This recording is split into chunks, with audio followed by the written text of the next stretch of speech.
My name is Savannah Lennon, and this is my week 13 readings for Physics 2211. So, the main physics ideas for this week were the topics of angular momentum principle, multiparticle angular momentum, which has an example in number 4 or in video 4, and then rigid body examples of angular momentum, which is there's an example in video 3.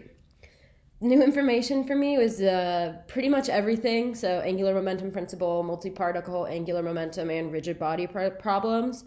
And then previously learned information was angular momentum, momentum principle, and the energy principle. Some formulas or tips that I picked up while watching these videos were that L rot equals the moment of inertia times omega, which is angular momentum, and this is rigid motion. So all of the particles are locked together and they move in the same plane. And then some tips were to incorporate your general knowledge for problems. And in video 3, there was the example of the moon orbits the sun once a month. So this can be used to determine your angular momentum by finding the period for the time. My curiosity. So this does not relate to neuroscience, as with many things in this class.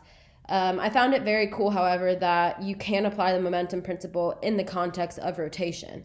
I didn't expect there to be a connection between Newton's second law, or the momentum principle, and rotational motion, just because of the fact that Newton's second law, we've only used it in terms of translational momentum so far in motion.